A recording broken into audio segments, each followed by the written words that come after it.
Assalamualaikum warahmatullahi wabarakatuh. Alhamdulillahirabbil alamin wa bihi nasta'in ala umurud dunya waddin sayyidina wa maulana Muhammadin wa ala alihi wa sahbihi ajmain. Rabbi shrah li sadri wa yassir li amri wahlul 'uqdatam min lisani yafqahu qawli amin. Pemirsa Masjid TV, pendengar dan para penonton dimanapun Anda berada, pertama-tama mari kita panjatkan syukur kita ke hadirat Allah Subhanahu wa Ta'ala, yang mana pada kesempatan kali ini kita bisa bersua kembali di acara ngopi ngaji online perkara Islam.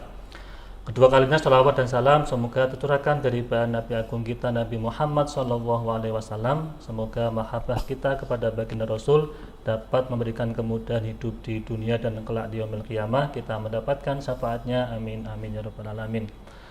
Pemirsa Masjid TV dan para penonton dimanapun Anda berada, alhamdulillah kita bisa bersua kembali di acara ngopi ngaji online perkara Islam setelah sekian lama kita jeda.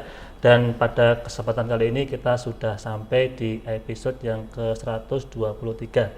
Pada episode kali ini ada komposisi yang berbeda, karena biasanya itu saya ditemani oleh Mas Dadang. Sekarang ada teman baru, yaitu Mas Aldi. Mas Aldi, assalamualaikum Mas Aldi. Waalaikumsalam warahmatullahi wabarakatuh. Kabarnya gimana Mas Aldi? Alhamdulillah baik. Mas baik ya Mas ya. Oh alhamdulillah baik.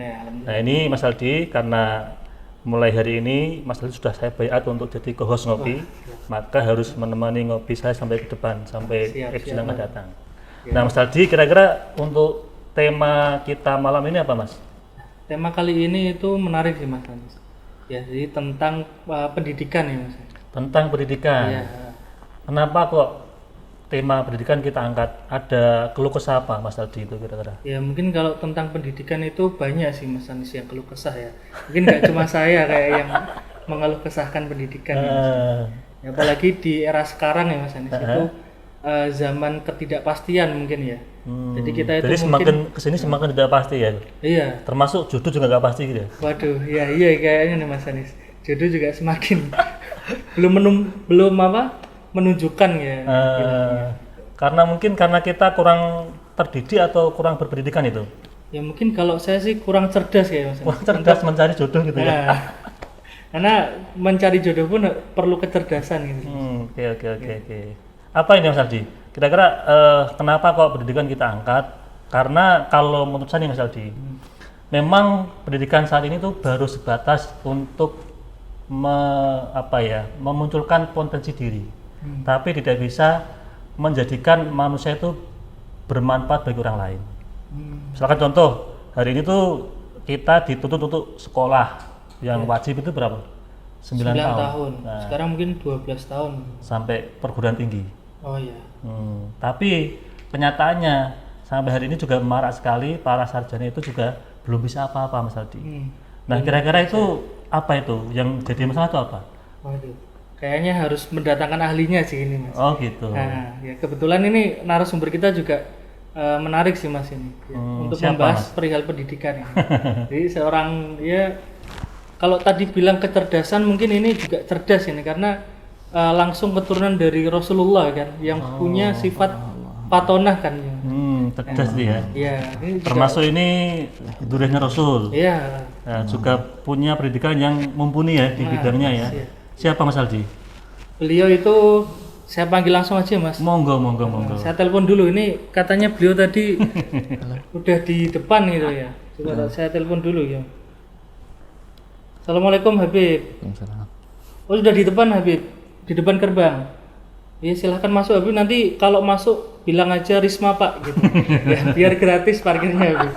Iya, siap ditunggu ini Mas. Ini kebiasaan yang jenengan Mas Aldi ya. Kalau masuk ke MAJT pasti pakai password Risma JT gitu ya. Biar gratis parkirnya. Oke. Monggo Habib. Ini sudah datang beliaunya. Monggo Habib. Assalamualaikum. Masya Allah Mas Anis. Nggih. Monggo bener Habib. Siap. Bismillah. Ini Habib, ini baru sudah berapa lama kita nggak ketemu ini? Wah lumayan, kalah umurin Nabi Adam udah. Saking lamanya gitu ya. Saking lamanya. Saking cintanya jadi kerasannya lama. Lama gitu betul, bisa juga itu. Padahal ini Mas Aldi, jenengan juga beberapa kali ngisi ngopi Mas Aldi. Iya. Nah ini sempat kita undang lagi karena memang temanya sesuai dengan beliaunya. Beliau itu hobinya belajar. Dan setiap hari pasti postingannya entah statusnya atau apanya itu tentang ilmu. Nah, ini kan cocok ini Mas Aldi ya. Apalagi permasalahan ilmu sekarang itu banyak orang-orang itu yang hanya share ilmu gitu. Tapi belum tentu dia itu paham apa yang di-share itu. Betul. Atau kalau nggak salah gini Mas Aldi, anak muda sekarang itu yang aktif ya, atau katakanlah aktivis lah, itu banyak membahas masalah. Tapi tidak menguasai masalah. Tidak menyelesaikan masalah. Nah, itu malah jadi hanya persoalan yang tidak bisa ada titik temunya kan, tidak ada solusinya kan begitu. Iya. Betul. Ini mungkin Habib bisa mencarikan solusi juga ya untuk permasalahan Ini kita. gimana Habib? Pendidikan kita apakah sudah sesuai dengan ajaran Islam atau harus ada pembenahan atau ada kategori yang harus dilakukan Habib? Monggo Habib. Ya, bismillahirrahmanirrahim. Alhamdulillahirabbil alamin. Allahumma sholli ala sayyidina Muhammadin wa ala sayyidina Muhammad.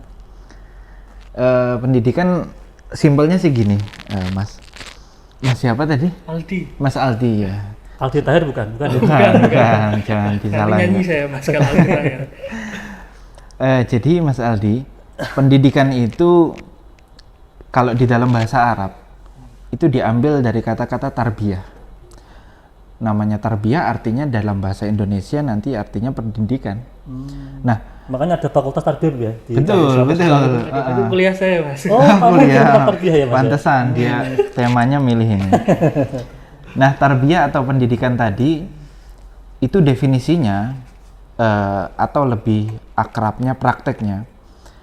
Namanya mendidik itu tidak ada yang instan. Langsung gitu jadi tidak bisa.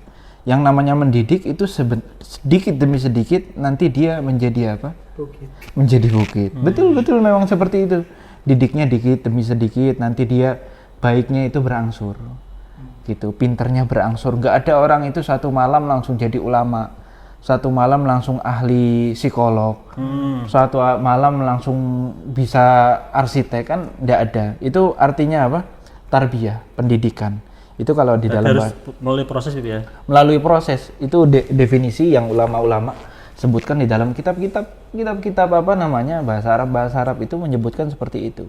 Maka dari itu di antara artinya Rob itu yang kita tahu artinya Rob itu kan Tuhan. Rob itu bisa diartikan juga maha pendidik. Seperti itu. Mendidiknya tadi yang saya jelaskan tidak bisa langsung, dia harus berangsur pelan-pelan gitu. Proses perlu proses, nggak ada yang kalau di Talim itu ada syarat tulis zamanin Bib ya. Suwe mongsone kan. Ya, kalau itu syarat belajar itu memang harus tidak bisa sebentar. Kalau belajar sebentar itu bukan belajar, mangan gitu. Ya. Untuk pendidikan kita ini sebenarnya terlalu luas ya pembahasannya. Pendidikan kita kan banyak banget. Pendidikan entah di sekolah atau entah di lingkungan atau entah nanti di keluarga, itu kan semua pendidikan. Lebih ini lagi nanti apa namanya pendidikan jiwa kita sendiri. Untuk diri kita sendiri. Diri kita sendiri itu kan mendidik. Karena seorang manusia itu tobiat dia kodrat dia itu harus bertanya. Tidak bisa. Manusia itu tidak ada yang bisa berjalan sendiri. Mustahil orang manusia itu bisa saya kasih contoh gampangnya. Sampean tidak bisa menentukan obat sendiri kalau sampean bukan dokter. Seperti itu. Walaupun nanti seakan-akan secara kasat mata gitu. Itu kayak bertentangan sama akal kita. Kadang ya, kita ke dokter ngeluh A, B, C, D penyakitnya, nanti dokter ngasih 2 obat. Satu itu obatnya kecil, yang satu lagi besar. Dia mengatakan seperti ini dokter. Ini Mas, Pak, ini nanti yang kecil sehari makannya sekali, yang besar sehari makannya berapa? 3 kali. Loh kan kayak terbalik tuh. Seharusnya yang kecil ini kan harus makan banyak, karena kecil loh. Yang besar harus makannya sekali toh. Gitu. Maka dari itu kita tidak bisa menentukan sendiri. Kita bukan ahli arsitek, kita mau sok-sokan nentang arsitek. Atau tadi kita protes sama dokter ini salah. Wah, dikamplang kita bisa. Seperti itu. Jadi pendidikan ini sangat luas menurut saya pembahasannya. Monggo nanti kita arahkan kemana, saya juga manut mau. Gini Bib, kita biar paham betul tentang apa itu pendidikan. Kira-kira itu pendidikan menurut Islam kan tadi tarbiyah itu kan. Nah, tarbiyah pun juga bisa untuk diri kita sendiri. Betul. Itu paling kecil lah Bib, paling Iya. minimal untuk diri kita. Betul. Kemudian nanti untuk orang lain kan begitu. Nah, ada nggak Bib dalam Islam itu pendidikan yang pas untuk diri kita sendiri itu seperti apa? Jadi pendidikan untuk diri kita sendiri itu pertama kita harus belajar dulu untuk mendidik diri kita. Belajar untuk mendidik diri. Untuk mendidik diri. Dengan langkah apa Bib? Gini ya, diri kita ini kenapa sih harus dididik? Karena diri kita ini manusia, setiap manusia itu menginginkan segala hal, ya kan? Saya pengen minum kopi, saya pengen apa, semuanya kita inginkan. Iya. Nah, itu kan perlu kita press, perlu kita pagerin itu kemauan-kemauan kita. Nanti makanya Islam itu datang untuk memageri keinginan-keinginan manusia. Artinya mana yang penting, mana yang tidak penting itu biar. Mana yang boleh, mana yang madorot buat sampean, mana yang tidak madorot, seperti itu. Maka dari itu orang kan pengen ngambil uang orang, suka sama istri orang, ya yang tidak halal diambil.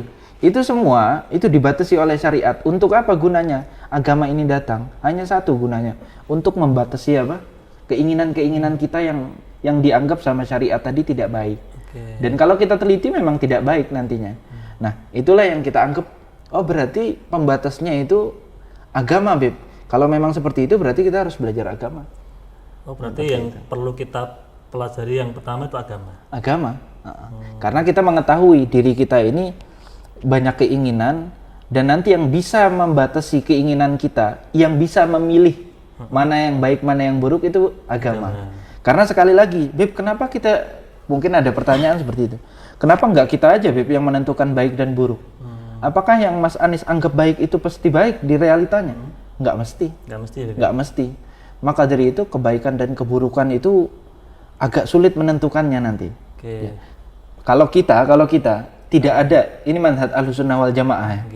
Beda halnya nanti Mu'tazilah dan lain-lainnya. Cuman Ahlussunnah mengatakan baik dan buruk itu apa yang Allah tentukan. Seperti itu. Apa yang Allah tentukan, apa yang Allah perintahkan itu baik pasti. Apa yang Allah larang itu buruk. Seperti itu. Itu patokannya ya? Itu patokannya kalau Ahlussunnah. Nanti ada kelompok-kelompok yang mengatakan tidak. Yang baik dan buruk itu tergantung kita. Padahal kita sendiri aja nanti itu berbeda pendapat. Iya, seperti betul. Itu, berbeda pendapat. Maka kita dari paham, itu, ya? Iya. Maka dari itu sekali lagi manusia ini harus bisa mendidik diri dia sendiri dulu pertama. Kenapa kok kita harus mendidik diri kita ya? Karena kalau diri kita ini tidak terdidik, nantinya apa bedanya dengan hewan tadi? Karena kita diberikan akal untuk berpikir, untuk memilih mana yang baik dan mana yang buruk. Tatkala akal kita ini dia sendiri ya tidak bisa memilih, kita perlu ada penuntun. Seperti itu. Kayak tadi kita sakit perlu nanya ke dokter. Kita mau bangun rumah harus datengin arsitek, tukang. Nggak bisa kita bangun sendiri. Sampean misalkan bangunan ini sampean protes sama arsitek. Ini kok kotak gini? Sampean dikampleng pasti. Sampean ini apa? Ya bidangnya. Maka dari itu setelah kita mengetahui bahwasanya yang bisa menuntun kita itu agama Islam, syariat Islam, kita harus belajar agama Islam. Seperti itu. Karena memang agama Islamlah yang bisa menunjukkan kita mana yang baik, mana yang buruk. Seperti itu. Jadi mana yang benar, mana yang salah gitu ya? Iya betul. Mana yang benar, mana yang salah. Gimana Mas Aldi? Ada kalau apa pendidikan kira-kira? itu sendiri, berarti kita butuh seorang guru dong. Betul. Guru itu apakah harus sosok manusia ataukah kalau kita mungkin pernah mendengar pengalaman yang terbaik itu mah guru yang terbaik juga gitu lah. Kira-kira bagaimana seperti itu? Gini ya, kita itu perlu seseorang yang menunjukkan kita. Jangan nanti sampean, saya sakit pernah pusing, terus saya minum kopi. Setelah minum kopi, pusing saya hilang. Itu kan pengalaman ya. Iya, pengalaman. Apakah itu bisa menjadi guru? Menurut saya tidak. Itu bukan kebenaran yang absolut. Bukan ya, kebenaran pengalaman saja ya. Dan itu kita tidak bisa membuktikan keabsahannya. Itu tidak ilmiah menurut saya. Kita itu harus menentukan baik dan benar, baik dan buruk, ya, benar dan salah. Itu harus dengan teori ilmiah. Yang realitanya itu seperti apa? Bagaimana caranya? Ya kita harus mencari guru tadi. Guru juga nanti kriterianya harus diperhatikan juga. Kita asal semua guru kita. Ada. Banyak beberapa orang itu saya sering menyebutkan. Banyak orang-orang yang itu dia berani-berani sudah menjadi pendidik padahal dirinya belum terdidik. Seperti itu. Iya. Apakah kemudian pendidikan itu antara guru dan murid ya, itu berlangsung satu arah atau sebenarnya dialektis dua arah gitu? Oh, dialektis harus. Itu yang saya tekankan selalu. Anak-anak muda kalau belajar, ini nanti nyangkut kemana-mana sebenarnya. Anak-anak muda itu kalau belajar jangan gampang terima. Sampean punya akal. Memang di sana ada batasan-batasan. Cuman kalau sampean sudah tahu batasannya, ya perasaan saya batasannya ini, sampean harus katakan. Saya pernah di salah satu kampus Indonesia, wis tidak usah disebutkan. Saya sebutkan. Inisial. Bahaya juga inisialnya terlalu dekat ini. Ini gimana, Bib? Ada kampus apa, Bib? Pokoknya kampus, dia itu bukan kampus bukan kampus maksudnya membahas tentang pendidikan Islam, enggak, kampus umum. Umum ya. Akhirnya ada seorang seorang mahasiswa. Itu dia bukan di fakultas agama, bukan di fakultas Islam. Akhirnya dosennya ini mengajar, jelas bukan mengajar tentang Islam, cuman memasuki pemikiran-pemikiran itu.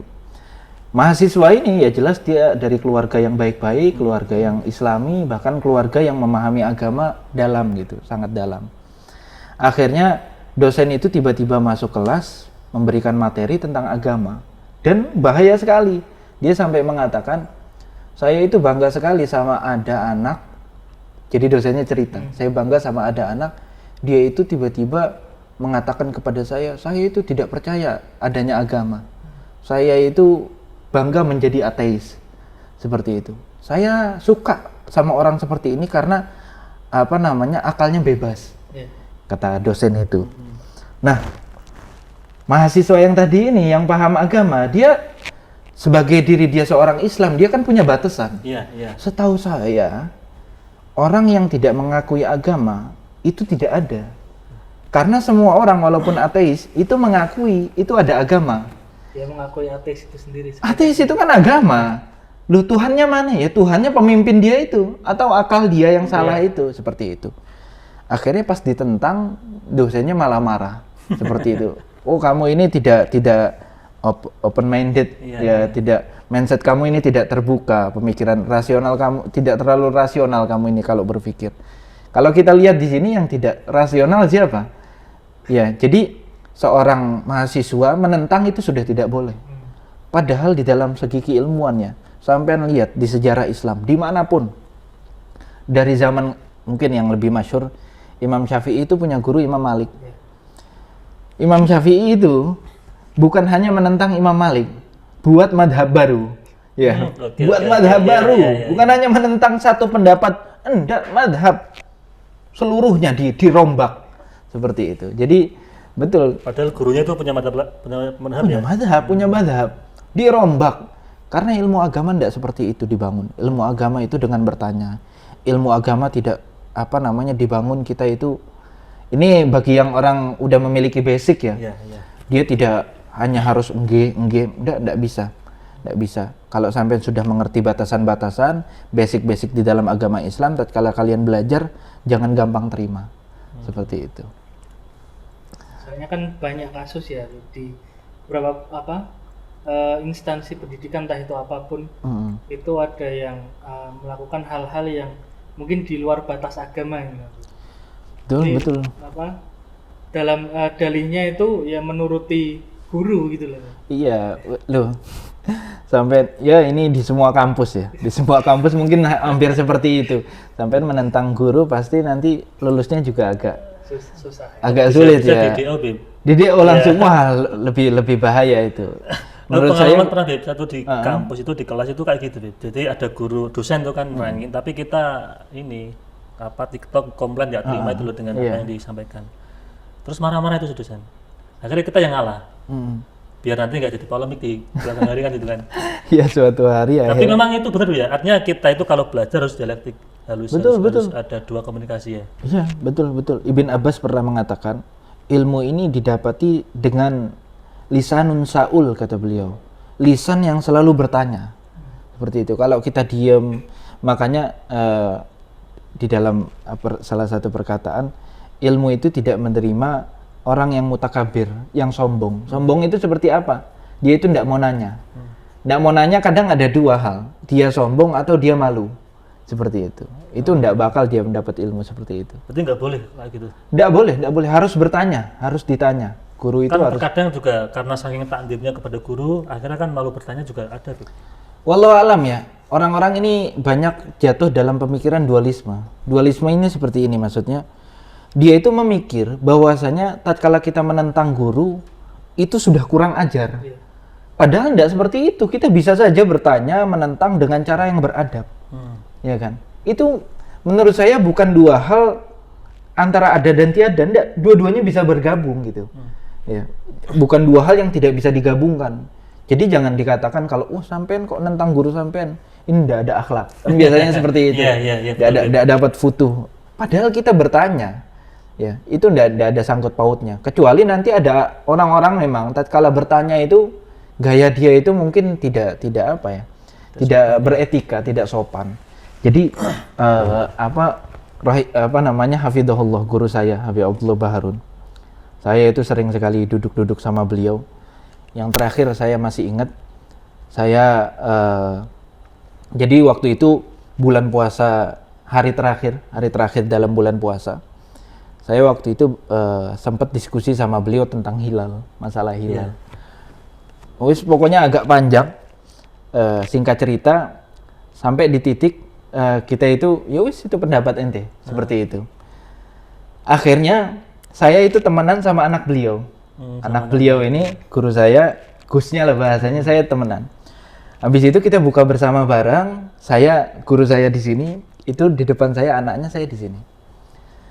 Anaknya ini agak ngeselin, Mas. Anaknya akhirnya ngomong ke ayahnya, mengatakan, Habib, Abuya katanya, manggilnya Abuya. Mustafa masih tidak terima sama pendapat antum. Ini sudah aman, sudah enak kok dia malah ngomong kayak gitu. Kata beliau apa?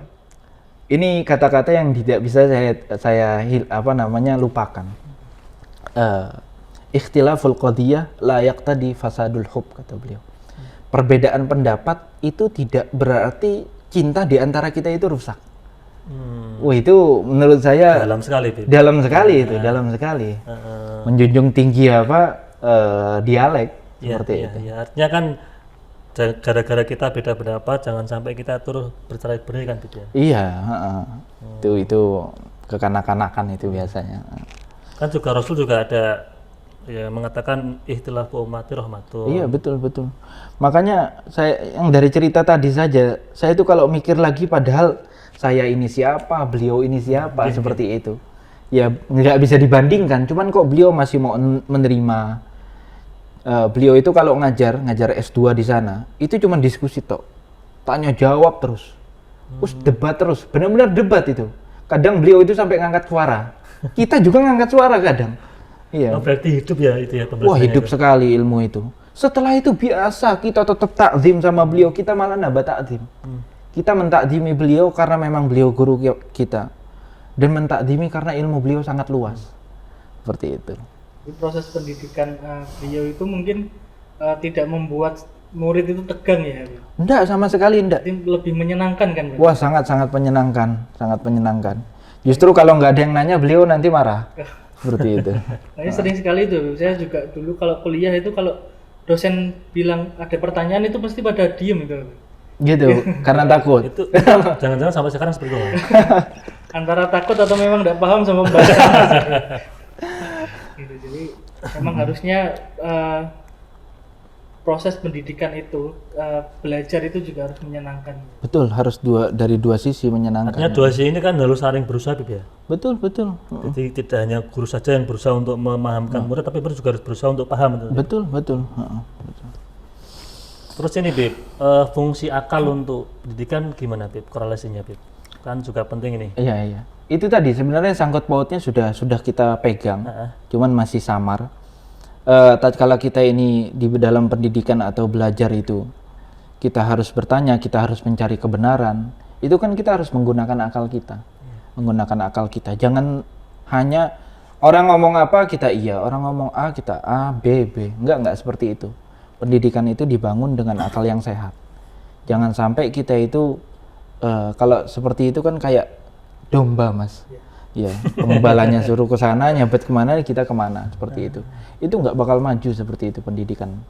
Pendidikan yang tidak menggunakan akal, dengan artian tidak aktif tatkala menuntut ilmu itu nggak bakal maju menurut saya. Berarti kalau kategori maju ya berarti harus aktif ini akalnya. Betul. Akalnya harus aktif, harus memakai akalnya. Benar-benar dia tidak menyangkutkan diri dia, pendapat dia ke A atau B. Dia benar-benar meletakkan masalah ini di depan dia dan membuang background yang sudah ada di dalam keyakinannya.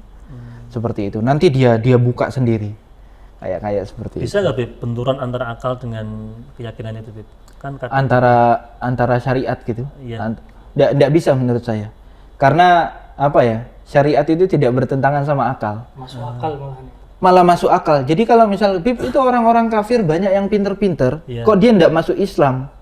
Loh, orang-orang kafir Quraisy itu mereka yakin Nabi Muhammad itu memang Rasul. Yakin kok. Mereka sudah nggak punya dalil lagi. Orangnya jujur, nggak pernah bohong, punya mukjizat. Apalagi Mas? Belah bulan siapa yang bisa ini? Bingung mereka. Akhirnya apa? Di dalam Al-Quran sampai disebutkan mereka itu enggan mengikutimu, bukannya karena mereka itu nggak yakin, mereka yakin, cuman karena sombong. Jadi nanti faktor lain itu Mas, faktor lain.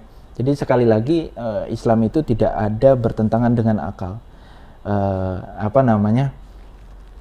Guru saya juga Habib Ali, menantunya Habib Umar Al-Mutahhar, beliau itu kemarin cerita, ditanya sama orang, diprotes, antum ini apa-apa jangan pakai akal, nanti suatu saat gitu, antum suatu saat nanti dibenturkan dengan sesuatu yang tidak masuk akal dalam syariat maksudnya. Ya, beliau ketawa aja ibaratnya. Nggak mungkin syariat bertentangan dengan akal, itu nggak mungkin seperti itu. Karena bagaimanapun juga agama juga harus pakai akal Bib ya? Iya, betul. Agama pakai akal. Nanti perinciannya itu sangat panjang. Terus biar ini Bib, akal kita biar tidak mudah terprovokasi, terombang-ambing oleh keadaan itu gimana? Kan kita harus fokus ketika belajar kan Bib. Betul. Terkadang kan ada mungkin Mas Aldi ngejak apa, kita jadi bubiar gitu kan. Gimana Bib? Menguatkan akal kita Mas. Menguatkan akal kita. Dengan cara? Akal itu kalau semakin kuat, dia semakin tidak gampang terpengaruh untuk ikut A dan B. Dia punya patokan. Pernah prinsip itu ya? Itu yang kita namakan prinsip. Prinsip itu dari mana timbulnya? Dari akal yang kuat. Akal yang kuat nanti dia memiliki niat yang kuat atau semangat yang kuat. Ya? Seperti itu. Sampai misalkan ada orang yang giat banget mencari uang. Itu kan semangat dia ya. Dia punya prinsip. Mau temannya lagi nongkrong, mau lagi apa, dia tetap semangat mencari apa? Mencari uang. Semangat itu timbulnya dari mana? Dari proses pemikiran yang begitu lama itu. Dia memikirkan kalau saya nanti ke sana ikut-ikutan, saya nggak dapat uang. Kalau nggak dapat uang, itu kan proses semua. Iya. Setelah diproses begitu panjang, nanti hasilnya diturunkan ke hati. Jadilah semangat. Seperti itu. Jadilah prinsip itu. Berarti akal dulu baru ke hati. Iya, betul. Ada kalau para ulama itu ada lagi seperti ini, mereka membaliknya. Ke hati dulu. Ke hati dulu baru ke akal. Ke hati dulu baru ke akal. Karena ada masuk akalnya juga ini. Sampai diejek Mas sama orang. Diejek sama orang. Itu nanti hati merasa kesel atau enggak kesel. Kalau kesel nanti dia mengirim sinyal ke akal. Sampean harus ejek juga. Seperti itu. Jadi tergantung nanti yang dinamakan sama ulama tasawuf nanti basiroh itu dia. Hati itu. Kalau misalkan hatinya semakin bersih, itu dia sering mengirimkan sinyal ke akal hal-hal yang positif. Mau diejek, mau diapakan aja, nanti dia mengirimkan hal positif. Kalau hatinya kotor, yang ada di akalnya aja, yang dikirim maksudnya tuh. Iya. Pukul dia kan itu. Pukul dia. Nanti akal mengirim baru sinyal ke seluruh tubuh kan, seperti itu. Oke, berarti basirohnya itu harus jernih, harus bersih. Iya, betul. Gitu. Akal, gimana Mas Aldi? Kaitannya akal dan hati itu kan, kan model kita kan nggak cuma akal berarti kan. Betul. Ada hati juga. Keterkaitan itu tuh cara menyinkronkannya itu gimana ya? Iya. Antara akal dan hati. Kuatkan akalnya, kuatkan pemikiran kita. Kalau kita tidak kuat baru, kalau kita nggak kuat Mas, kita itu akan mudah terpengaruh A dan B. Membanding. Betul. Sampean bayangkan, orang kalau akalnya kuat, dia tahu khamr ini bahaya. Dia tahu ini bahaya bagi saya. Cuman sudah di depannya. Betul sekali, Bib. Sudah di depannya, kan hawa nafsu dia nambah kuat itu ya. Cuman kalau akalnya lebih kuat, pasti jangan sampean kalau minum khamr nanti bahaya begini-begini, di lain itu berarti haram. kalau misalkan nih tergoda diminum itu berarti akalnya nggak kuat. Akalnya nggak kuat, dia kalah sama hawa nafsunya tadi. Oke. Seperti itu. Kalau minum kopi boleh ya? Minum kopi sangat boleh. Monggo Bib, ini Bismillah. kita karena mau sudah iklan yang mau lewat dulu berarti kopinya diminum dulu. Oh siap, bismillah.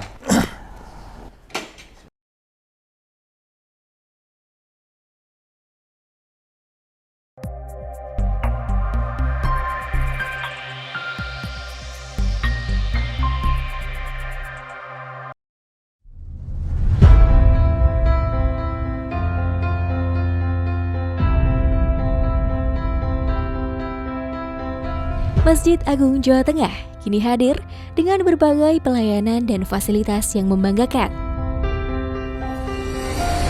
Berdiri di pusat bumi Jawa Tengah, masjid ini semakin kokoh menciarkan ajaran agama Islam, tidak hanya di kancah lokal dan nasional, tapi juga internasional.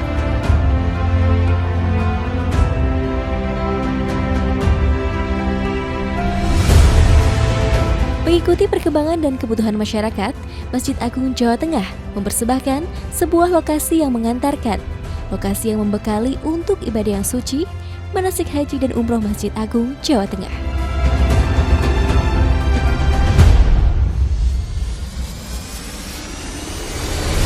Dilengkapi replika bangunan Ka'bah, Bukit Safa dan Marwah, beserta area manasik yang luas, maka lokasi ini tepat untuk menjadi pilihan Anda melakukan proses manasik sebelum melaksanakan ibadah yang suci. Dengan 2 pintu gerbang utama, sistem keamanan yang sudah modern, area parkir yang luas semakin memudahkan Anda dalam beribadah maupun kenyamanan dan keamanan selama proses manasik berlangsung.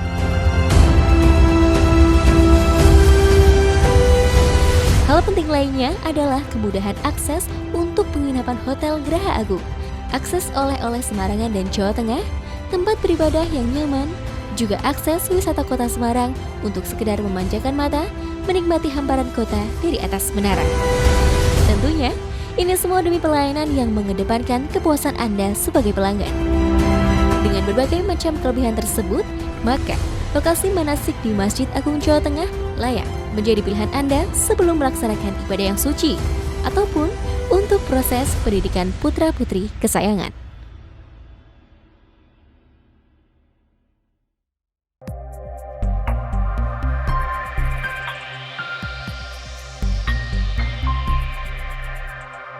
Pemirsa Masjid TV, kembali lagi bersama kami di acara ngopi ngaji online perkara Islam, masih bersama Habib Mustafa Al-Mundur dan teman ngopi saya Mas Aldi. Nah, Bib, tadi kita menarik bahas tentang tarbiyah, pendidikan, kemudian korelasi antara akal dengan hati. Nah, sekarang kita tarbiyah itu atau pendidikan itu nanti muaranya ke atau dampaknya ada ilmu nggak itu? Iya. Outputnya itu kan mungkin nanti yang sudah berpendidikan berarti punya ilmu atau tidak? Betul. Ya jelas kalau orang seharusnya ya kalau dia sudah berpendidikan, artinya berpendidikan itu kan dia sudah terdidik dengan artian dia memiliki ilmu. Cuma nanti artinya pendidikan itu orang yang terdidik ya, itu dia bukan hanya memiliki ilmu, dia memiliki ilmu dan sudah mengaplikasikan ilmu itu di kehidupannya. Berarti seperti sudah itu. mengamalkan itu ya? Mengamalkan. Kalau di dalam Islam itu kita mengetahuinya, ada orang sudah belajar sholat itu wajib dan lain-lainnya. Dia memang tahu sholat itu wajib, misalkan sholat witir itu sunnah. Dia tahu sholat witir sunnah, cuman tidak diamalkan. Dia hanya tahu ilmu, cuman belum terdidik. Berarti belum sempurna? Belum sempurna, sangat baru belum sempurna. Tahu saja tapi belum bisa mengamalkan. Belum. Makanya para ulama sering mengatakan iqtidaul ilm itu al-amal. Dengan artian kalau sampean sudah memiliki ilmu ya diamalkan. Gitu. Keharusan dari memiliki ilmu itu untuk diamalkan. Sampean mengetahui ilmu membuat kopi. Iya. Untuk apa ilmu itu toh? tidak pernah membuat kopi, kan seperti itu. Tidak manfaat jadinya. Mungkin juga sama saja kalau kita tahu kopi itu rasanya gimana, tapi kita belum pernah minum kopi. Wah, itu enggak tahu kayaknya. Itu hanya mengetahui dari kabar kayaknya. Seperti itu. Karena ilmu itu harus merasuk ke dalam diri kita ya. Betul. Nanti Kemudian ada perbedaan. ya. Betul. Itu ada perbedaan, Mas Aldi, antara orang yang mengetahui ilmu ya dan orang biasanya ya, kata-kata boleh diperdebatkan nanti. Orang yang berilmu, orang yang mengetahui ilmu sama orang berilmu itu nanti kadang berbeda. Maksudnya gimana? Kayak tadi saya contohkan, dia tahu sholat witir sunnah. Oh, dia memiliki ilmu sholat witir sunnah. Cuman dia belum berilmu. Karena berilmu ini sama kayak dia sudah terdidik dengan ilmunya tadi. Karena setelah dia tahu bahwasanya sholat witir itu sunnah, itu dia tancapkan di dalam hati. Oh, berarti saya harus mengamalkan sunnah ini. Seperti itu. Berarti antara orang yang tahu ilmu dengan orang yang berilmu itu beda gitu ya? Iya, itu nanti secara istilah bisa diperdebatkan itu. Kan juga sekarang banyak Bib, para ilmuwan tapi juga tidak punya karya Bib. Yang lebih parah seperti ini, Mas Anis. Gimana? Banyak, kita ini sudah terlalu banyak. Ini agak keras ya. Kita itu sudah terlalu banyak memiliki guru. Ya. Iya, betul. Memiliki guru. Cuman mereka tidak beradab. Guru tatkala tidak memakai ilmunya, guru kan untuk ditiru guru itu. Cuman kalau dia hanya ilmunya itu lewat lisan toh, cuman tidak bisa kita ikuti perilakunya, itu kayak ilmunya itu tidak manfaat, bukan kurang, bahkan tidak manfaat. Itu untuk si gurunya atau muridnya Bib? Atau semuanya? Ya semuanya, buat diri dia pun tidak manfaat. Makanya kita banyak orang pinter, cuman keblinger gitu ya. Keblinger ini tidak beradab. Orang pinter, Mas, tidak beradab, jadinya biadab. Dokter pinter, tidak beradab, jadinya apa? Pembunuh. Betul. Betul enggak? Iya. Politikus pinter, tidak beradab, jadinya apa? Koruptor gitu. Koruptor. Jelas itu sudah jelas. Artinya berarti mereka punya ilmu. Wah, pinter-pinter, Mas, pinter-pinter. Tapi tidak beradab. Tidak tidak beradab. mengamalkan ilmunya gitu ya. Bib? Tidak sesuai seperti itu, tidak sesuai yang dia pelajari. Ilmu itu kan untuk memperjuang. Kalau dokter misalkan, untuk memperjuangkan bagaimana caranya menolong orang seperti itu. Nggak usah jauh-jauh. Ulama, dia memiliki ilmu yang banyak. Kita akui dia ini memiliki ilmu. Alim dia. Alim, ulama, dia memiliki ilmu, tapi tidak beradab, sesatkan orang. Ya, menyesatkan umat dia. Kita anggap dia orang yang memiliki ilmu, cuman terdidik enggak. Seperti itu. Itu bedanya orang yang berilmu dengan orang yang terdidik gitu ya. Itu yang paling penting menurut saya itu dalam pendidikan. Jadi kita terlalu fokus dengan menurut saya itu ilmu yang kering gitu. Ilmu yang kering, tidak ada dampaknya. Yang hanya mengejar materialistis mungkin. Mungkin bisa jadi. Ini maaf ya, Mas. Saya itu ketemu banyak sekali orang-orang itu curhat kepada saya, anaknya ini hafid Al-Quran, Mas. Hafal Al-Quran, cuman kurang ajar sama orang tuanya. Hafal Al-Quran tidak wajib, Mas. Menghafal Al-Quran tidak wajib. Sampai wajib menghormati orang tua. Ya. Yang wajib menghormati orang tua. Bahkan ada anak dia hafal Quran mungkin sudah 15 juz. Cara wudhu enggak tahu. Betul, udah hafal. Sudah balik. Betul. Ini kan kesalahan di dalam pendidikan itu ya. Metode pendidikan itu salah banget. Mendahulukan yang tidak penting, bukan yang tidak penting. Mungkin mendahulukan yang penting atas yang terpenting. Betul. Gitu. Jadi saya tidak mengatakan ngafal Quran tidak penting ngafal Quran. Cuman ada yang lebih penting lagi. Ada yang lebih penting lagi, seperti itu. Termasuk kasus pendidikan di negara kita, Bib. Kan kalau kita amati kan kuliah kemudian sekolah itu kan mereka sebenarnya kan pengen cari ilmu, pengen mengembangkan potensi dirinya. Tapi kenapa kok rata-rata mereka tuh malah nanti larinya ke dunia pekerjaan, Bib? Ya karena memang sudah lingkaran tadi, Mas. Maksudnya saya kerja misalkan ini, ada orang kerja. Untuk apa sampean kerja? Untuk nanti dapat uangnya untuk apa, Mas? Untuk nikah toh? Ya, nikah terus kerja lagi toh, Mas. Kerja untuk apa? Kerja untuk nanti punya anaknya disekolahkan. Untuk apa anaknya sekolah? Ya untuk kayak tadi, muter seperti muter. Saya tidak mengatakan itu buruk sebenarnya. Cuman setidaknya mereka harus ada perjuangan. Harus ada perjuangan. Ilmu itu harus ada yang diperjuangkan. Jangan sampai kita itu menuntut ilmu itu hanya untuk mengejar tadi. Ya kalau misalkan mengejar ilmu hanya untuk makan, monyet pun tidak berpendidikan sudah apa? Bisa makan ya? Bisa makan. Monyet kan tidak sekolah, cuman dia bisa makan. Maka dari itu kita punya dasar-dasar, prinsip-prinsip yang harus kita pegang. Tatkala kita belajar tadi, kayak misalkan tadi di kampus-kampus yang saya harap itu harus dirubah sama anak-anak muda. Entah kapan saya tidak tahu, cuman kita omongkan mudah-mudahan ada kesadaran. Tatkala sampean sudah punya prinsip, ya, sudah punya prinsip, apalagi prinsip di dalam agama ya, ini sudah tidak bisa ditoleransi lagi sudah. Ada yang mengatakan apa namanya, oh enggak apa-apa, orang yang bebas berpikir itu adalah dia tatkala dia tidak mengakui adanya Tuhan. Tatkala kita menentang, kita malah dia apa? Di DO dan di lain-lainnya. Menurut saya sangat nggak ilmiah ini. Artinya nggak imbang Beb ya? Nggak imbang, nggak rasional. Gimana? Kita ini suruh bebas berpikir. Makanya kata-kata bebas berpikir itu bohong. Bohong banget. Kita tidak bebas berpikir. Yang pas apa Beb? Bebas berpikir itu di dalam Islam Mas malah. Malah dalam Islam? Di dalam Islam kita. Makanya itu suruh rajin bertanya itu apa? Kalau bukan bebas berpikir. Tapi ada nggak batasan-batasan untuk? Oh jelas, batasan-batasan yang memang kalau kita teliti, kenapa kok kita dibatasi dengan itu? Karena memang kalau kita melewati batas itu, kita bakal bahaya nanti. Iya.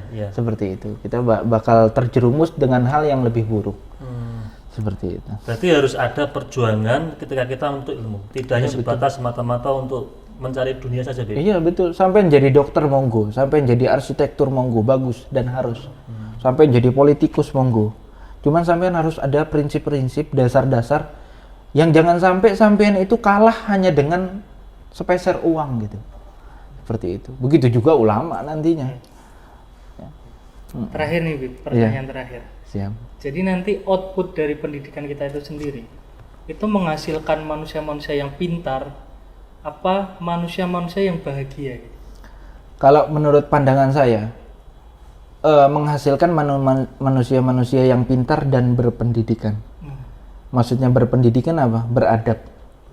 Beradab. Nanti soalnya takutnya kayak tadi, banyak orang pintar cuman apa? Tidak beradab. Tidak beradab jadinya biadab. Iya. Seperti itu. Maka dari itu sekali lagi yang harus dihasilkan dari dunia pendidikan menurut saya itu bukan hanya ilmunya, tapi pendidikan itu tadi. Makanya di dalam lagu Indonesia apa Mas? Bangunlah apa? Jiwanya dulu, bangunlah jiwanya, bangunlah raganya. Jiwa itu dibangun dengan apa? Dengan ilmu jelas. Kita bagaimana membangun diri kita yang banyak salah, membenarkan kesalahan kita ini kan harus apa? Belajar toh. Dengan ilmu tadi. Maka dari itu pendidikan kita harus memunculkan orang-orang yang pintar, memiliki ilmu. Nanti dari ilmu itu kita bisa beradab. Nah, terakhir ini Mas, banyak yang menyalahgunakan kata-kata, oh lebih baik orang yang beradab daripada lebih baik orang yang beradab cuma tidak punya ilmu daripada orang yang punya ilmu cuma tidak punya adab. Menurut saya kata-kata ini salah. Itu salah, Beb? Salah. Karena menurut saya dua-duanya salah. Orang yang dikit adabnya, banyak ilmunya dia salah. Banyak dikit ilmunya, banyak adabnya dia juga salah. Sampean Mas, bisa bertata krama, itu belajar atau tidak? Belajar toh pasti. Nggak mungkin sampean bisa duduk sopan seperti ini. Kan kita melihat minimal. Jadi kita itu bisa sopan harus dengan apa? Ilmu. Jadi kata-kata yang penting adabnya daripada ilmu banyak cuman enggak, dua-duanya salah. Kalau itu Beb, al-akhlaq fauqal ilmu atau apa itu Beb? Itu nanti ada tafsiran-tafsirannya. Al-akhlaq fauqal ilm itu tafsirannya bukan yang kita bayangkan. Oh lebih baik saya beradab aja wis. Loh, sampean beradab kalau enggak punya ilmunya bagaimana? Seperti itu. Kayak tadi sampean hafal Al-Qur'an kurang ajar sama orang tua. Masalah Beb ya? Sangat masalah Mas. Al-Qur'an untuk apa? Wal Qur'an yal'anuh itu. Quran malah melaknat dia, seperti itu. Jadi yang terakhir bisa buat bahagia ya Beb, pendidikan itu? Loh, justru nanti kita meyakini bahwasanya berpendidikan itu, tatkala kita memiliki ilmu, kita tahu mana yang baik dan mana yang buruk. Yang baik ini kan kita meyakini bahwasanya kebaikan ini bakal membawa kita dengan hal yang membahagiakan kita, gitu. Dengan akhirat contohnya, atau di dunia pun Mas, di dunia pun seperti itu. Kita meyakini dan setelah kita belajar, oh hal ini hal yang baik dan bakal membahagiakan kita. Jelas bakal kita kejar itu. Otomatis berpendidikan nanti kita bakal bahagia. Seperti itu. Oke, Mas Aldi, ada pertanyaan enggak dari atau sudah cukup? Sudah cukup, Mas. Oke, cukup karena ini waktunya sudah habis, Bib. Iya. Kita cukupi untuk ngopi pada episode ke 123 ini. Nah, mungkin sedikit kesimpulan dari saya mungkin Mas Habib. Dan ini juga hadis Nabi ya. Ada man aroda dunya falai bil ilmi, wa man arodal akhirata falai bil ilmi, dan wa man arodahuma falai bil ilmi. Barang siapa ingin dunia itu mulia, bahagia, maka raihlah dengan ilmu. Barang siapa ingin akhiratnya itu beruntung, mulia, raihlah dengan ilmu. Dan barang siapa ingin keduanya itu juga pengen beruntung, pengen mulia, pengen bejo, maka raihlah dengan ilmu. Dan ilmu ini bisa diraih dengan cara kita berpendidikan. Dari saya selaku host dan Mas Aldi selaku co-host mundur diri. Assalamualaikum warahmatullahi wabarakatuh. Waalaikumsalam.